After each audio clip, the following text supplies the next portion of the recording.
Welcome, everyone. We're going to get started here as it's basically 1 o'clock Central Time, and appreciate you all joining us today for When It's Family, Examining Elder Family Financial Exploitation.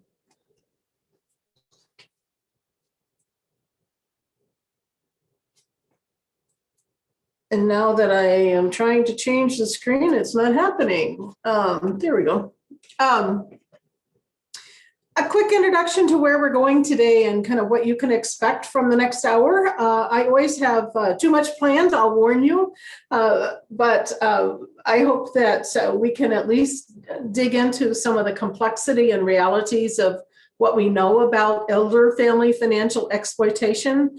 And because that's such a mouthful, you're going to hear me call that EFFE is my acronym for elder family financial exploitation. So when you hear EFFE, that's what I'm talking about for short. So you're going to hear me talk about what we know from the broader literature, as well as some of the research that I've been doing here at the University of Minnesota. And in that, we're going to talk about some lessons learned from people who've gone through elder exploitation and recommendations for critical conversations, and also lead you to some resources for more help if you're in that position of needing that. So welcome again. I'm Marlene Stum. I'm kind of choosing not to leave my video on so I don't have to look at myself or worry about what I look like when I present, but this is who I am. And I'll come on at the end in person. I have a background in family economics and aging, and my career has focused on financial security and well-being of later life families. And I've been focused on elder exploitation for numerous years now as one of many issues that face later life families. And I'm joined by Lori Hendrickson, who's an extension educator and valued colleague who's helping monitor today and make sure things go well and monitor the chat and jump in as needed. So thank you, Lori, for helping out. Just so you know, just a few basics on webinars. I think we're probably all a little bit used to them by now, if we weren't before. But please, again, mute yourself, and please feel free to add questions or concerns or anything in the chat box, and then we'll be monitoring that. And know that you're going to receive an email with a link to the recorded webinar, as well as a copy of the PowerPoint. At the end, and we'll also be asking you to do a very brief evaluation. We really do value your input at the end. So those things will be coming to you. If you're kind of worried about taking notes or whatever, just know that you'll be getting a copy of the PowerPoint. And you can see my email is in front of you right now. And please don't hesitate to email me if we don't get to your question or concerns. I would welcome your feedback or input. So with that, I want to dive into the topic for the day. What we're going to focus on is a broad topic of financial abuse. And just to kind of set the stage a little bit, financial abuse is one of the most prevalent types of elder abuse or exploitation that is being experienced these days. Emotional abuse is probably the most next common in terms of what elders are facing, older adults are facing. And then to put that even in broader perspective, when you think about financial exploitation, here's a bit of a working definition. I call it a working definition. It's you will find that state statutes actually have the legal specific, state-specific definitions of what is considered civil or criminally could be found as financial exploitation. So in general, we're talking about the illegal, unauthorized, improper use of an elder's resources, and that can be property, funds, assets, any kinds of resources. And as we go along, we'll, again, are going to kind of learn the ins and outs of what that means. When we talk about financial exploitation, I think you're going to find that there's a couple of subtypes. And today I'm focused on, and my work is focused on, when the family is the perpetrator, not strangers. So there's also stranger scams and fraud, and it gets probably a lot more media attention, a lot more attention than the family financial exploitation. But reality is the vast majority of the perpetrators are family members, not strangers. So I'm not trying to minimize the stranger scams, but again, keep it in perspective that it's the family members that are more often the perpetrators. Again, some context. Keep in mind, again, one of the myths is that most financial exploitation happens in a nursing home or skilled nursing or care facility. And again, that the data and the experiences of others don't really bear that out. Most older people live in the community, right, in their own homes. So just generally, most older people are not living in care facilities. So that in of itself suggests something. And again, putting in perspective that the majority of perpetrators are family members, not strangers or paid professionals, caregivers. Again, very bad things happen in care facilities around elder abuse, including financial exploitation. But the vast majority and most of what I'm talking about today occurs in the community and private homes.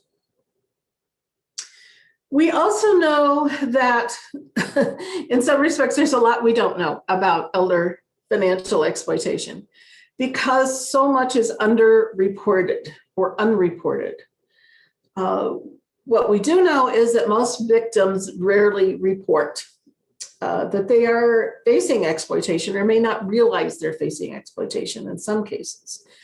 And so it really is up to, in many cases, family members or professionals that are detecting and responding to helping an older person who may be facing exploitation. So a lot of the problem is remains invisible. There's a lot we don't know, but you can see the best guesses of estimates given existing studies of how many 1 in 15 likely experience EFFE, and again, the extreme number that's unreported. So keep that in mind. Given all that, I have been involved in trying to increase what we know about the experience of elder family financial exploitation.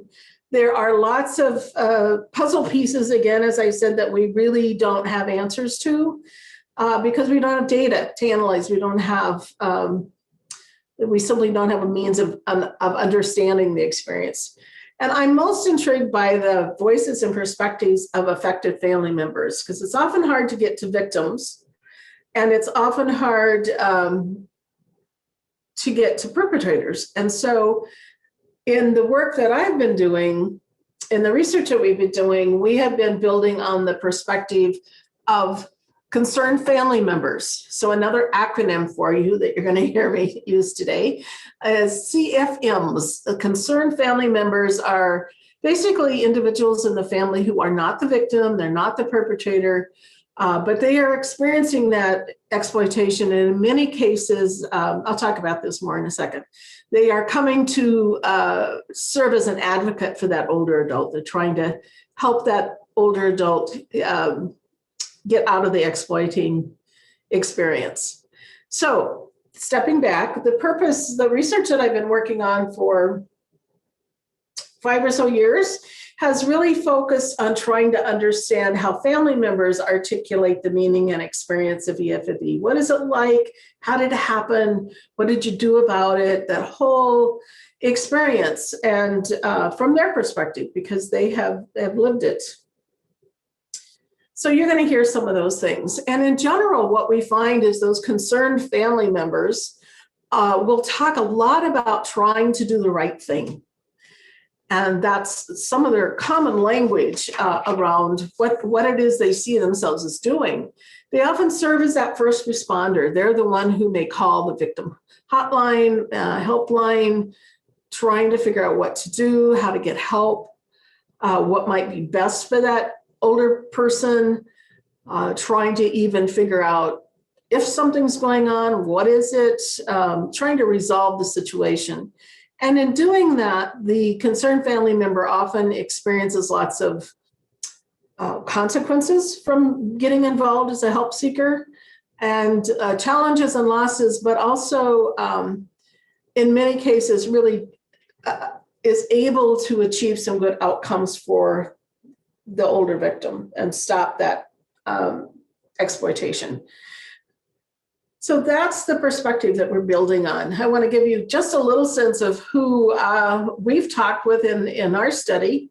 Again, our study is a qualitative study. We've done interviews, in-depth interviews with individuals who were recruited based on the fact that they had experienced EFFE in their own family and were willing to talk about that experience. So these are not, about half of these individuals were involved in cases that were never reported to an authority, such as Adult Protective Services. So in that way, there is a unique data set, and that we don't have all reported cases. We also don't have substantiated cases. For those of you who work in the field, you may, I understand you may be concerned about that. All I can say is that we took at face value what the concerned family member told us was happening, and I would argue that in almost every case, you would read the story and the examples and the data they had and the evidence they had and say, yes, that was exploitation. So you may not end up in meet certain criteria legally in terms of a court, but anyway, just to give you some sense of, these were substantial cases. So who were the participating family members? We talked to 28 individuals totally. Again, these are people who volunteered from across the country to talk with us. Most were done in person, some by phone or distance. For the most part, we were talking to the adult child of the victim. So again, the victims in these cases are older parents. This is typically an adult child, another one of several, and a sibling of the primary perpetrator. We had a few other relationships in there, but that's the majority of who we talked with. You can see the kind of the characteristics, very white, middle class, upper class, highly educated, again, not representative of a range of the population and not meant to be for the purpose of the study. Again, very intentionally wanting to talk to people who would come forward and tell their story. So as you hear me talk about what we've learned, keep in mind that's kind of the broader context. I want to paint a picture of what we know about EFFE, who the victims are, who the perpetrators are, and then kind of talk about how EFFE happens. What are some of the trajectories or pathways to EFFE? So first of all, a quick sense of what we know about victims. And again, this comes from our research as well as a range of studies that have been done on what are the risk factors, who's most at risk of experiencing EFFE. And in general, again, we are talking for the most part about an older person who is a parent. In our study, we had people that were everywhere from 60 to 95 years old that was the victim. In general, we know, again, from other studies that there are pretty much 3 key indicators or solid risk factors that could suggest somebody is more at risk. And one is, I'm going to kind of start at the bottom, is needing help with daily living because of either physical or cognitive health issues, needing some caregiving, needing some assistance with a range of tasks. Another one is being isolated, which is pretty self-explanatory, I think.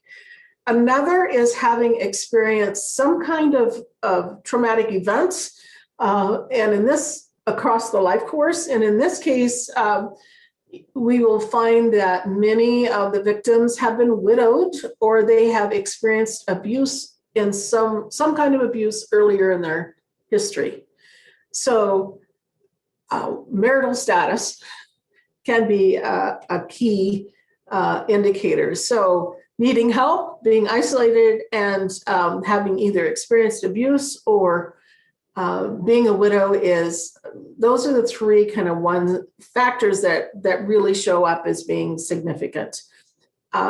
We know that there are some demographic characteristics. Many victims are female, but not all. And so I would encourage you not to get, on any of these, I encourage you not to get so focused on kind of the majority that we forget the range and scope of victims that are out there. And in some respects, it could be anyone.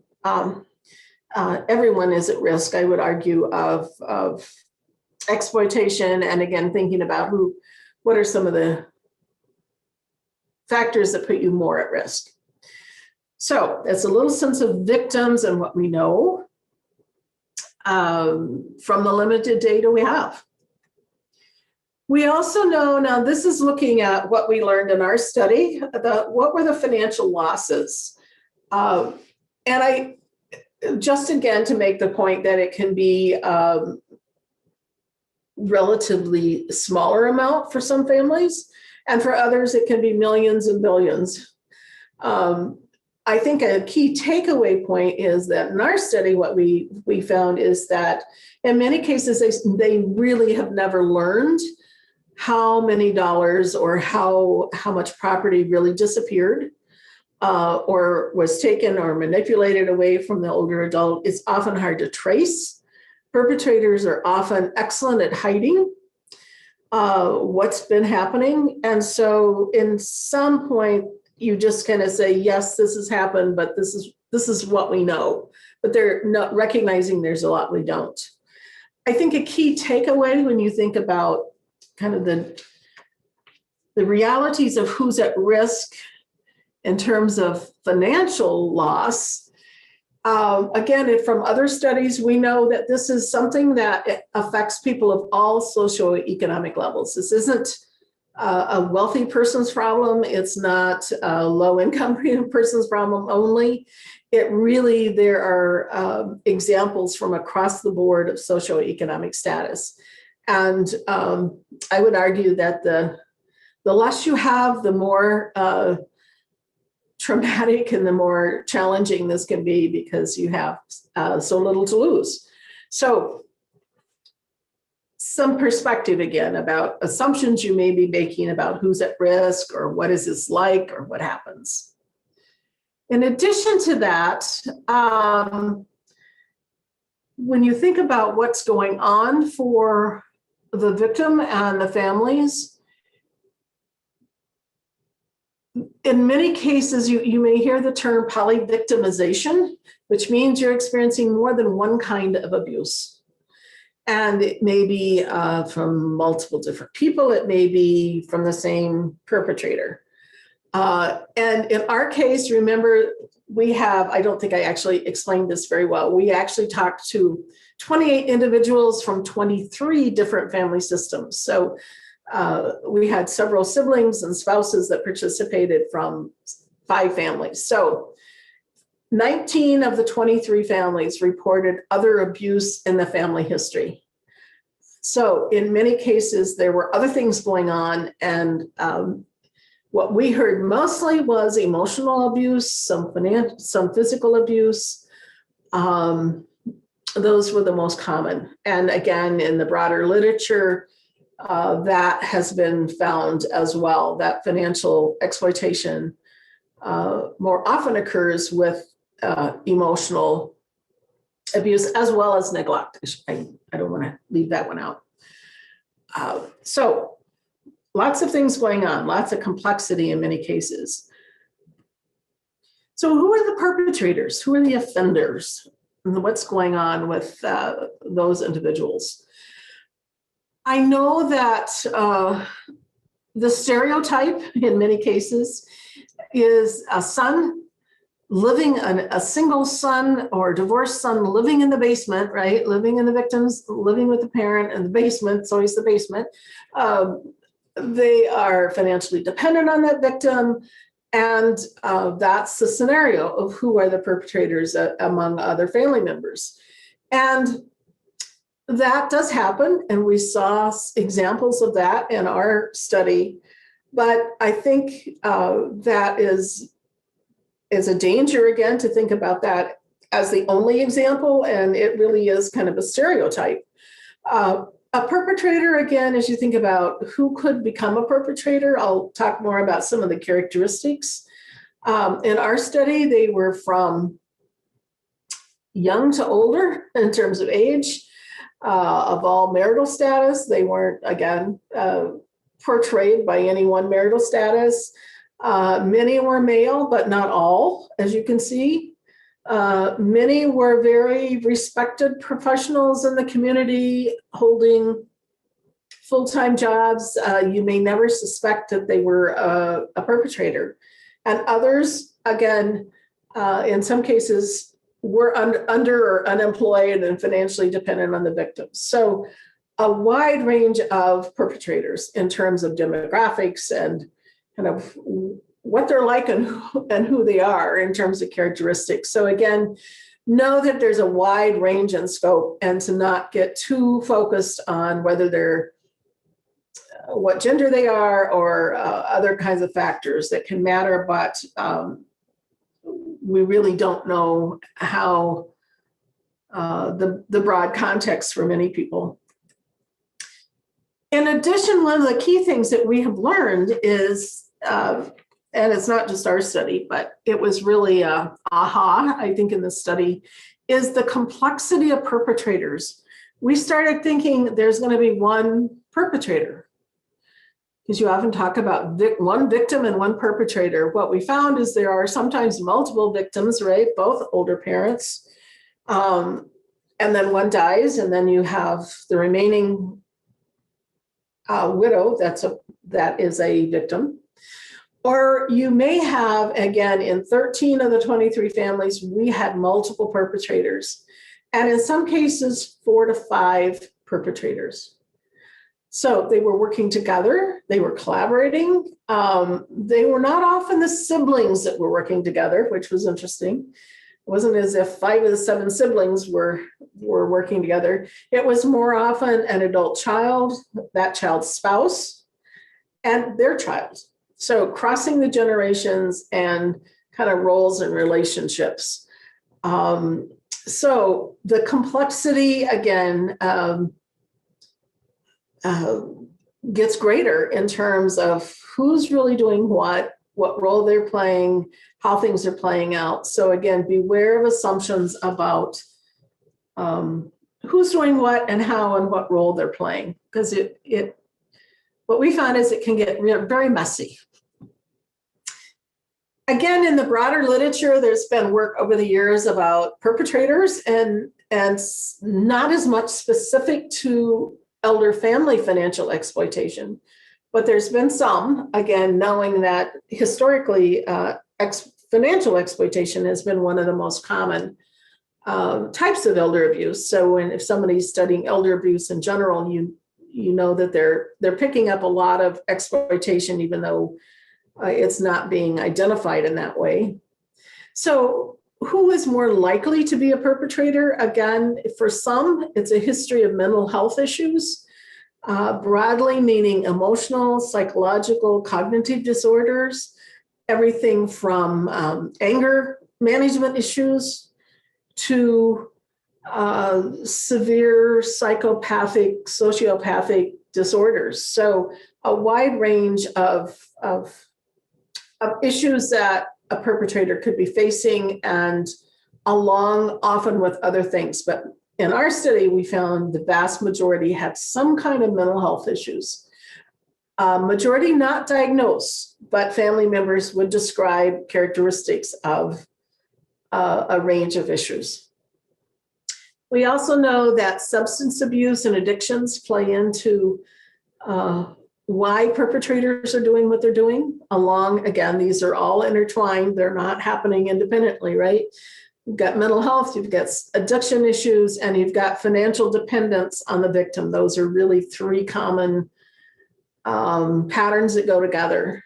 So financial dependence on the victim, meaning for some reason, and there's a variety of them, that the perpetrator is in need of money.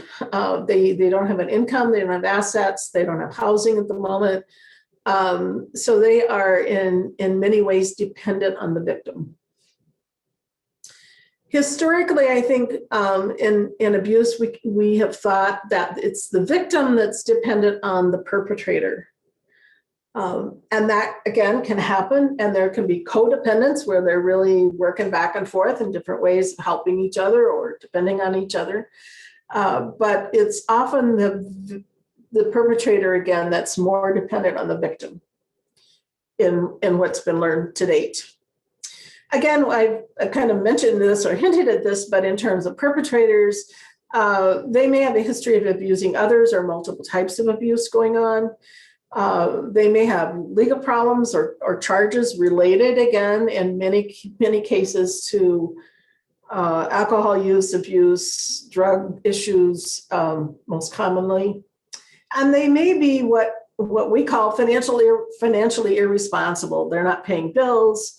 They've never seen a reason to hold a full-time job or a job. They have survived with living off of others in many different ways, or making money illegally, or all kinds of cases. So in some ways, they haven't really taken on the adult responsibilities of being financially stable. So that's a pretty long list. But again, I think you'll see that you'll find perpetrators have a variety of characteristics. And one more to add to that, and that would be a sense of entitlement. It's one of the things that we have focused on in our study and really trying to understand more, and I'll give you a better glimpse in a minute here. But by a sense of entitlement, we're really talking about the feeling or belief that you deserve something, that you have a right or you deserve to get that older person's resources. And there's a range of reasons that you could think of and that we have heard about why that should be. So that sense of entitlement also comes up as a risk factor in terms of being related to exploitation.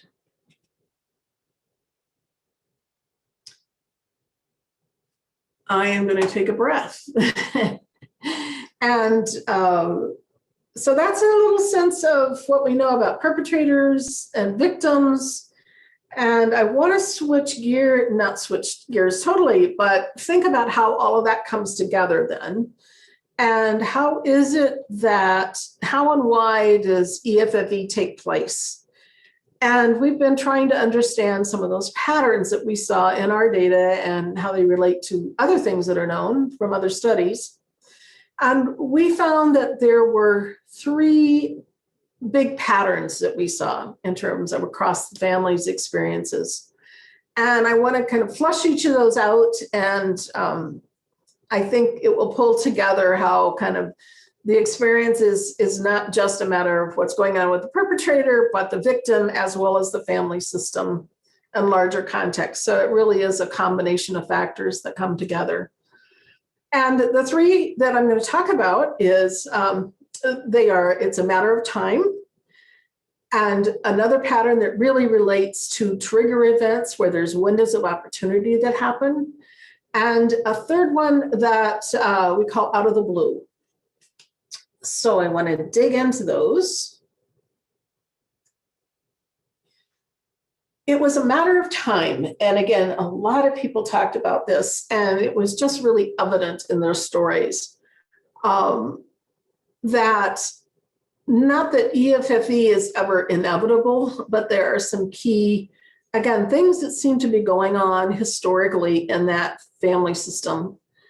And for the perpetrators, it was interesting how many concerned family members described the perpetrator as the black sheep, the bad seed, was a term that multiple people used to refer to somebody who had, again, a long history of being irresponsible, entitled, they were bullied, they were manipulative, they had behavioral issues, long history of substance abuse, all kinds of issues going on. Excuse me. Get some water here. So in this scenario, again, the perpetrators had a long history of multiple issues. We also saw in this context that there were often really complex relationships and family functioning issues between parents and adult children, between siblings, across the generations. There were dynamics with power and control battles, who favorites, who deserves the most, who's entitled to what. There were often, again, a range of issues around abuse going on historically, and different types of abuse. And there were often secrets and privacy about money and health, so that things were kind of unspoken, and there were clearly secrets being held from others in the family, that people just didn't know things were going on, even though they were. In addition to that, in this kind of scenario of it's a matter of time, one of the patterns we saw was that it became pretty normal to receive. And by that, I'm talking about the perpetrator as a family member starts to take advantage of a long history of getting help and financial support from that parent. And in that case, again, they may have a long history of needing to have help with recovery from addictions, or a range of job changes, being employed, unemployed, living with the parent, all kinds of issues going on. And they have received help from that parent, financial help. And so in some cases, again, people would just see what we saw as exploitation, or what others saw as exploitation, is kind of more of the same. Well, I've always gotten these things, and so I expect that I'm going to continue to get help in the future. On the other side of that story, kind of from the perspective of the older person, the victim in this case, is that you saw lots of obligation as a parent to really protect their adult kids or their grandkids or whoever the perpetrators were, that the parents saw themselves as a very important safety net, and that it was their role and their job to protect that family member. And as you see the quote, somebody would talk about, this is what a good mother does. How could you possibly not help your child if you have the means to do that? And again, think about all that. It can go very well as long as there's sufficient resources and the older adult is able to meet their financial needs and is not being manipulated to give things, or not having the financial means to meet their own needs when they're taking care of somebody else. So again, there's this kind of fine line of when does something that's happened over time, this give and take and negotiating, kind of who's responsible, what can you expect as an adult child, and negotiating all that gets to be complicated. In saying all of that, I definitely don't want to give, I would say, the impression that it's the fault of a parent, that I know people talk about in these cases, sometimes the parent seems to be enabling the perpetrator. And I'm not a therapist. I'm not going to talk about enabling behaviors, but I think it's not fair to paint the victim as the cause. And we know that in families there are complex negotiations going on about who's responsible and who's dependent and who gives what to whom and how things happen. So it's been a give and take between perpetrators and victims over the years, is really what I'm saying. And when those patterns get to be extreme, and in later life, that's when it can be become more of an exploitation issue. I probably have confused you in all of that, but hopefully not. So that's kind of what's going on, in that it's a matter of time. You've got things going on with the perpetrator, you've got lots of issues in the family system, you got things going on between the victim and the perpetrator. All of that can possibly be happening and serving as a risk factor for the EFFE. Another pattern is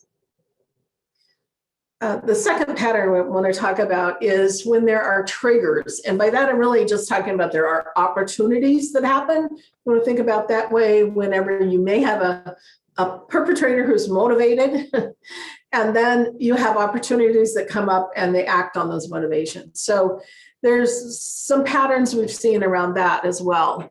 So what are some of the triggers? Well, one is when a family member has wants or needs and they need help. And again, I know I just was talking about that, but in this case, we're talking about maybe somebody who's not had a long history of being dependent on a parent, but they are, let's think of somebody who lost their job in the pandemic. They've always been self-sufficient or on their own or able to be stable, and now they need help. So things change, right? And you may have people who are all of a sudden needing some financial help, and they would go to a parent for that. They may feel, again, we saw cases where people felt deserving, that they wanted things because their siblings had them, and they were using that rationale for why they needed help from that parent. Again, all of this can be perfectly fine, as well as the parent is making decisions. It's their resources. They can choose to use them as they want, unless they're draining those elders' resources, or they are, again, the family member is exploiting and manipulating or coercing that elder. Other windows of opportunity often relate to what's happening with a potential victim. And I mentioned widowhood. I'm going to let you just read this while I grab some water. And Marlene, I'll just tell you that there are no questions in the chat right now, but I just encourage people that if they have questions, please share those in the chat, and then Marlene will be able to answer them as we come to the close of the webinar. Thanks, Lori. So in this case, you can see that it was, there were, I remember this one specifically, is that there were different perceptions among the parent of how much they should help this adult child. And again, that adult child took advantage of that upon the death of, and what was happening with upon the death of the mother-in-law. So widowhood is an opportunity, again, for perpetrators to step in, to start controlling, to take over, to isolate, to use different strategies to gain control.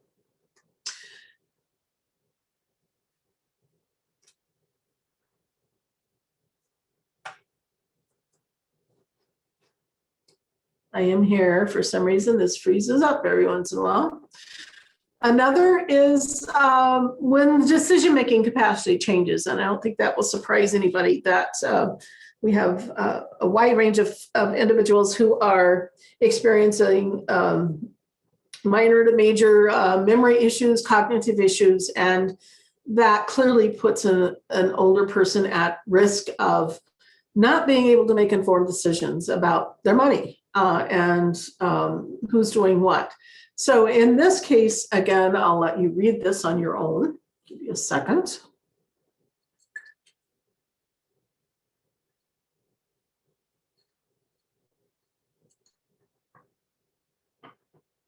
we have a perpetrator who's really taking advantage of that, of the memory issues, and using that to his advantage in this case. Another change that happens again with older individuals can be that need for a caregiver. And I said that a key risk factor is needing some help with daily living, a wide range of tasks that could be from managing their money to being mobile or not being mobile. So what we see in times of caregiving is that there's a significant pattern that what I'll call the wrong person moves in or takes over the caregiving. And by that, I'm talking about you may have the person who's under or unemployed or not responsible or has a long history of addiction and mental health issues. They're the one that's available and potentially available and may or may not be the right person at all to be that caregiver. So in numerous cases, we saw that was what played out, and it gave that family member the opportunity again to take advantage of the older adult in terms of financial exploitation. And in some cases, it meant that while they said they were going to be a caregiver, they were not really fulfilling that role at all. So again, that can be a trigger point of when to pay attention and when to really think clearly about who's doing what role they're in. It's also, again, really important to remember that not all, the vast majority of caregivers are not perpetrators. So it doesn't mean that we have to be suspicious of everyone who's being a caregiver.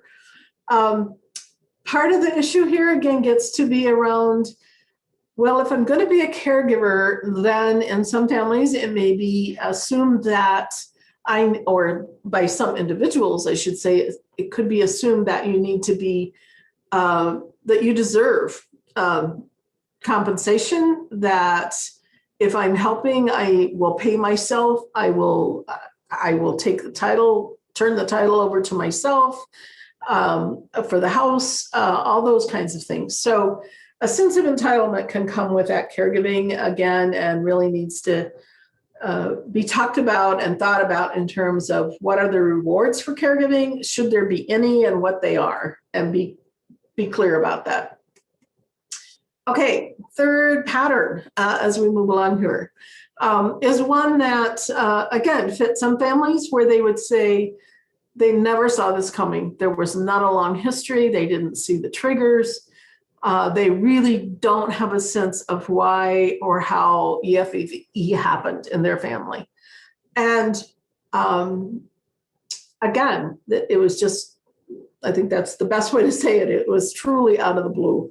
It happened, and it wasn't the way they were raised. They talked a lot about the values we were raised with in terms of not putting themselves first, but it happened. So keep in mind the major point in all of this, again, is that there are many pathways to EFFE, and they can take some unusual twists and turns, I would say. And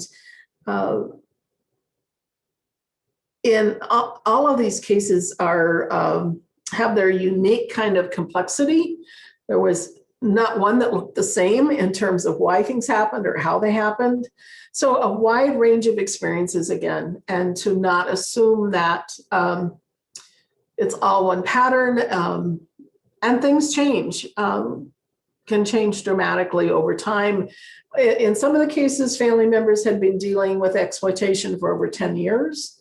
And in others, it was less than probably 10 months. So lots of different depth of experience around exploitation as well, and the extent of that exploitation.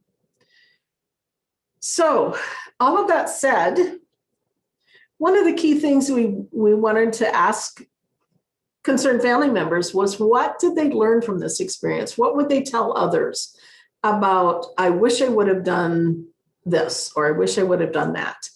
And in asking that question, we found that they really told us 4 lessons that they learned. And these sound really simple on the surface, but I really encourage you to think about them, whether you're an older person trying to protect yourself, whether you are a family member trying to protect an older adult, whether you're a professional, whatever your vantage point is. I think about how you might help prevent or intervene in EFFE, and that there are some clear lessons here. So the first is being involved. And again, sounds very simple. And in some ways it is, but I think many family members would say, I wish I would have been more involved. I wish I would have listened more. I wish I would have paid attention to the cues that my mom was telling me, that she was missing things, that the bank account wasn't looking right. And I just chalked it up to her memory or being paranoid or some other excuse. So really being able to listen and hear and ask questions. Many talked about making incorrect assumptions about a parent's financial decision-making capacity. We like to think our parents are quite capable and have capacity. And how do we know that they don't? And again, I think it is easy when you're not living with someone. You may be oblivious even if you're living with somebody, but particularly, how do you know? I think of my own experience with a mother who I was at a distance, but at one point we knew she had some memory issues, but I learned second chance. We were sitting down and she was working on some bills, and she said, is this how you write a check? And I was just really taken back because she has been paying her bills. She couldn't remember how to write a check correctly, or wasn't confident that she knew how to write a check. So it's just a learning experience from my own background. But again, it's tricky to not be intrusive and be respectful of an older person, and yet really understand what they are capable of doing, particularly as you see memory issues. So being involved, being aware, all of those things are important. And particularly, again, I think you can see how all of the things I'm talking about are a little more challenging in the last year and in the time of the pandemic. Communicate. Again, normalize conversations about EFFE, talk about it, talk about what happens, talk about the myths and facts. It can happen to anybody. It can happen in any family. Help people understand, again, the facts and not the myths that it's some stranger that's going to come take their money necessarily. The more that family members are aware and that you can normalize those conversations, the better. And along with that, pay a lot of attention in family about and communicate about expectations and obligations. Because we saw a lot of kind of tensions and issues around who decides and how decisions are made about the use of a parent's resources. And again, it is the older person's resources, so it is theirs to decide. And just because you may disagree with their decision doesn't mean that it's exploitation or that, it's wrong. It just means that you disagree. And as long as that older person has capacity, decision-making capacity, it is their decision to make if they're willfully doing things. But all of these conversations, I think, in many families are unspoken. People have unwritten rules and expectations they have assumptions going on that really need to get discussed, and so that everyone has some shared understanding of what our the expectations for a parent's resources and who will be making those decisions. I'm going to skip this one. Plan ahead. Again, we know that there are ways and means to plan ahead for changes in health and independence, to protect your financial security, to really help understand a person's wishes of who would they like to make what decisions, and to plan in advance versus trying to clean up after a crisis. And I'm not intending to go over any of these in any depth, but there are a range of financial and legal planning strategies. And the key message here is to not just talk about things of what the parents' wishes are, but to make sure that you have your wishes put into legal, formal documents that will be visible and available to everyone. So that needs to know, and it's some clear decisions. So wills, healthcare directives, financial powers of attorney are probably the most common ones that relate to this. And I think many of the families learned a lot about other kinds of tools and possibilities for helping people manage money. If you're in I'm going to skip these for time purposes. If you are in a position where you are named as a durable power of attorney, I know that many people are, so people are getting named as a power of attorney, where you have the power to help an older adult carry out their wishes. You may be interested in these resources. And again, you're going to be getting a copy of this PowerPoint for those of you who missed that message. So don't feel like you have to copy this down. But there is a great series of resources to help you think through what your role is and what you could or should or shouldn't be doing to help others manage their money. And one of the key lessons that was learned, again, the last one that people talked about, and perhaps, I don't want to say it's the most important, but a very important one, is to trust your instincts. And if something feels off, if it doesn't, I know people talk about the smell test. If it doesn't smell right, if it doesn't feel right, there's probably something there, your gut reaction of something's going on here, and we need to figure out what it is. Figuring out what it is can be a challenge, but trust your instincts. Act earlier versus later was some of the wisdom that people had, and to really seek help and support.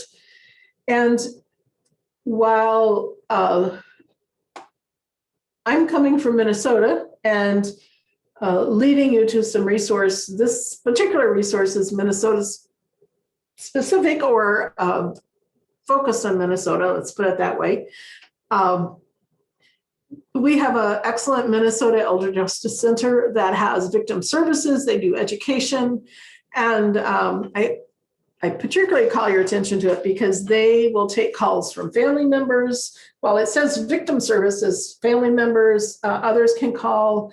If you have that instinct going on that something's happening and you just need somebody to talk it through with, to figure out what's going on, how to problem solve, what your options are, what it could mean to get involved, they have the resources, the individuals who are trained to help you through that. I know other states have similar things. And I think the best way to lead you to those, realizing that people are on this webinar from different states, or you may have a parent who lives in a different state or dealing across state lines, basically. There are different services in different places, just to confuse us, right? So we have different definitions, we have different mandated reporting laws. And so this is an excellent site to go to sort out what's going on in the state where perhaps your mom lives in Nevada and you need to figure out what the laws are there. So I would send you to this source or anything state specific. I think you're likely to find from this site about, is there a similar, for example, victim services in your state or area? So the point being, get some help. There are a range of resources out there. There are a range of professionals trained to help. And again, this is Minnesota specific, but you'll find similar information on that larger site. If you do have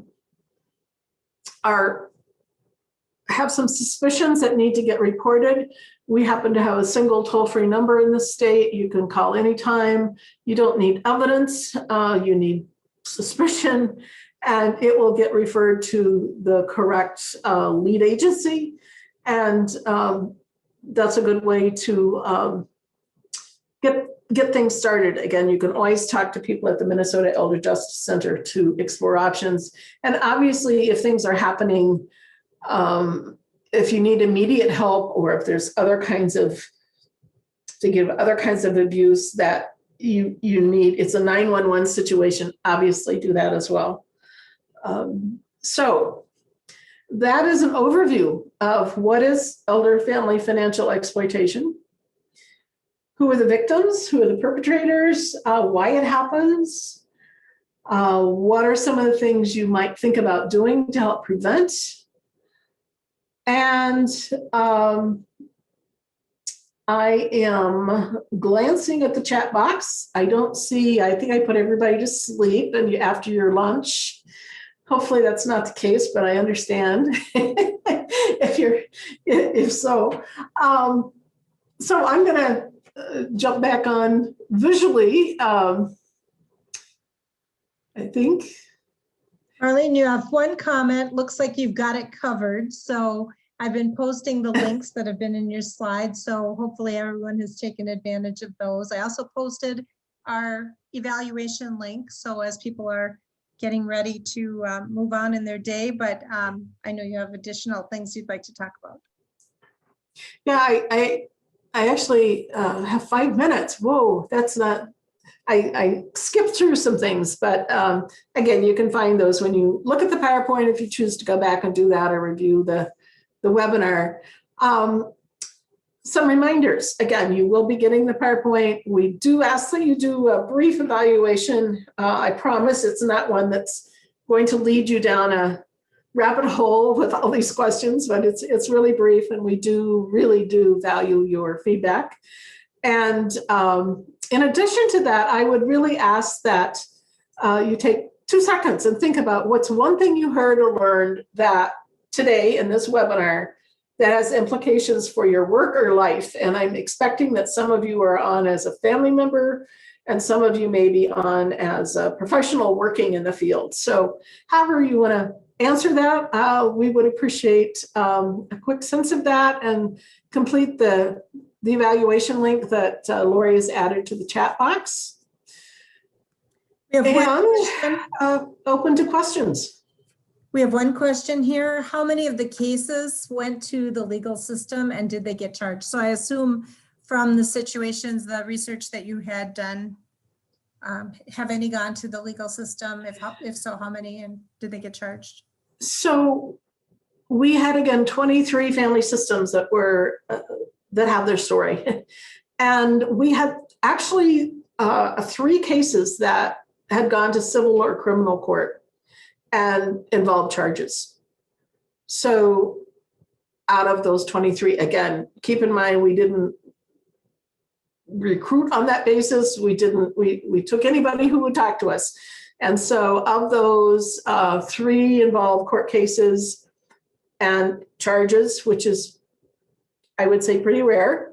And half overall were not reported to authorities, but families resolved the issue with help of either private sector support and or they, other cases were reported to APS or to other authorities, legal system, involved guardianship, conservatorship, that kind of thing.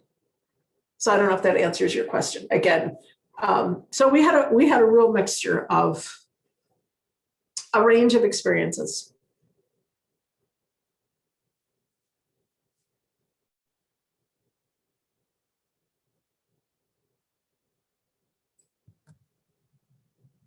Any other questions?